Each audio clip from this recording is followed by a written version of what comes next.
So today I'm sharing some of my favorite Halloween ideas, from quick decorating tips that take less than a minute to designer-inspired projects, all using budget-friendly supplies. Whether you're decorating a mantle, putting together a spooky party table, or just adding a few fun touches around your home, I hope you find an idea that makes you look at everyday pieces a little differently. If we haven't met yet, I'm Sandy, and I love finding affordable ways to create high-end looks and sharing ideas that give you more options for your home. Now grab your coffee, get comfy, and let's dive in. Before we get into the DIYs, I thought I'd share 3 Halloween decorating ideas that don't require any crafting at all. Sometimes it just takes pairing a few inexpensive pieces together in a different way that can make that tablescape or display a little more special and memorable. So when I spotted this glitter spider at Dollar Tree, I couldn't help but think it looked like it wanted to hold something. So instead of using it on its own, I simply set a small bowl right on top. Whether you're serving pretzels, candy, chips, or my favorite, Cheez-Its, because they're already the perfect Halloween color. I love how the spider peeks out from under the bowl. It instantly becomes a fun accent for a party table. These flower cloches were a cute Dollar Tree find back around Mother's Day, and I was so happy to see them back in stores for the season.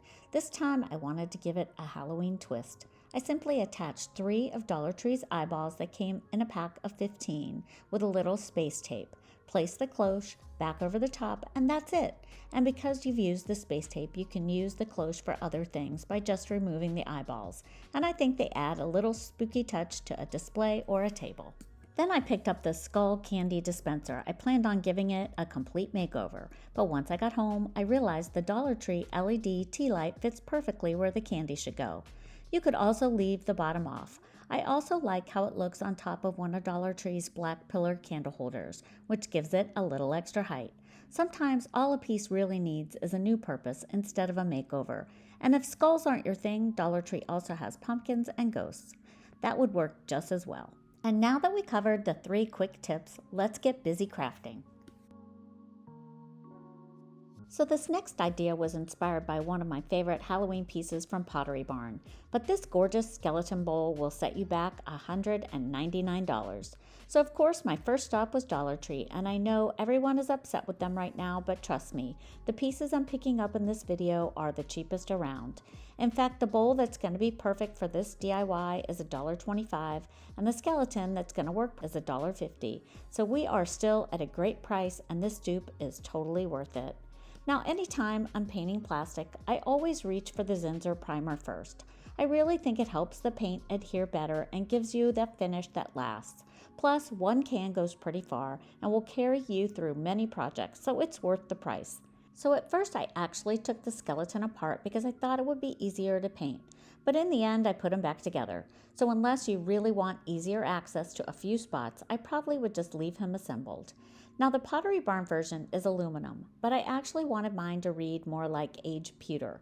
I think that type of finish helps the piece feel richer and less like plastic. To create that aged pewter finish, I started by pouncing on 2 slightly different shades of metallic silver acrylic paint. If you only have one silver metallic, don't worry. You can simply add a tiny drop of black paint to make it slightly darker and create 2 tones. Using 2 tones gives the finish a lot more depth and keeps it from looking flat. Once that dried, I pounced on a second coat, and I did give my 2 silver colors a little more black paint to help with the variation. After everything was dry, I brushed on a simple black wash, making sure it settled into all the grooves before wiping away the excess. I really love this step. It's like magic because it's what really brings the whole finish to life and gives it that aged pewter look. In the end, I decided not to glue the bowl to the skeleton because it sits securely on its own. This way, it's much easier to take apart and store after Halloween. But if you'd rather make it permanent, a little hot glue and E6000 would do the trick. And let's have one more look at the Pottery Barn piece. And here's mine. Can you believe these were once plastic pieces from Dollar Tree and only cost $2.75?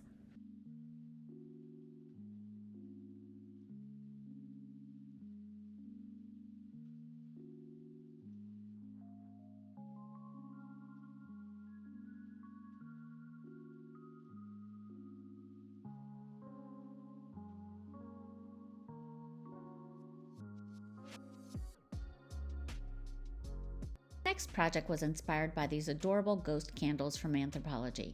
What really caught my eye wasn't the ghost shape, it was the little bat cutouts. So when I spotted these bat stickers at Dollar Tree, I thought we could reimagine our own ghost candles. So I headed over to the candle aisle and picked up a couple of their prayer candles in white. And for the eyes, I used a little black vinyl I had on hand and simply cut them out by hand. But if you don't have vinyl, you could easily paint on the eyes with some black paint. And since the white candle is really what creates the ghost, I didn't want to burn them. Instead, I picked up a package of Dollar Tree's LED votives and decided to give those a little makeover too. First, I primed them using a light coat of Zinsser primer. Then with some hot glue, I created melted wax strips before painting everything white. And when the lights are turned on, they have this fun Halloween glow. But you could totally skip this step. I also think it would be such a fun project to make with the kids, because everyone can create their own ghost with different expressions or embellishments, like pink bows for a girl ghost and so on. And that's the best part. And you get that designer-inspired look, but you get to make it completely your own.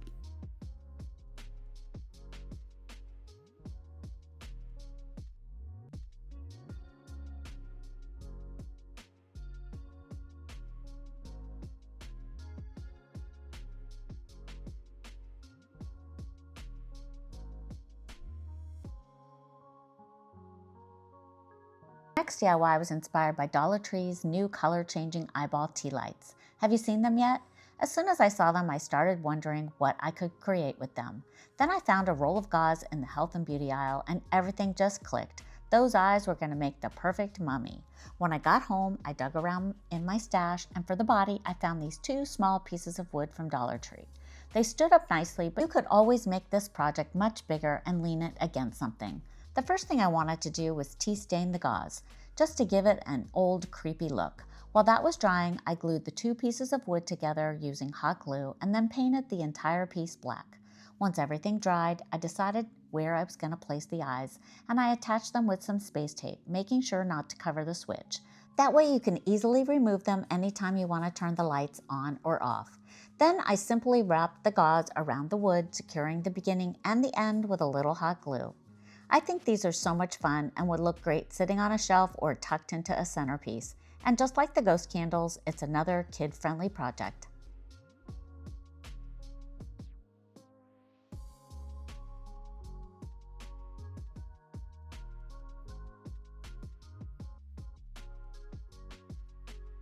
While I was at Dollar Tree, I also spotted these witches' hats, and they were new to me this year. I almost picked them up because they reminded me of the woven West Elm version. I even played around with them a bit. I love the way they pop up, and even though they're plastic and the West Elm hats are rattan, they could give you the same look with a little bit of paint. Imagine a whole collection of them hanging over a dining room table, in an entryway, or on a patio for a Halloween party. It would make such a statement for a fraction of the price. And if I had a place for them and I was having a party, I would have picked them up. They're a fantastic find with a little upgrade. Next DIY, I wanted to give these little sway garden lights a Halloween makeover. Dollar Tree does sell eyeball stakes lights this year, but they're around $7, and I already had everything I needed in my stash. The best part is you don't have to use these exact lights. The same idea works with just about any set of fairy lights or string lights that you already have. To make mine, I simply unscrewed the little globe from each light, then I used the tip of my hot glue gun to carefully make a hole through the Dollar Tree eyeballs that they sell 15 to a pack, and then slipped the eyeball over the light. I also mixed in a few Dollar Tree eyeball ornaments to vary the sizes, and if you don't already have the garden lights, Amazon sells 2 packs for around $9, and I even found similar ones on Temu for less. Either way, it's an easy project you can customize with all kinds of Dollar Tree ornaments, and you can make them for any season too. Thanks for watching, and I'll see you next Saturday.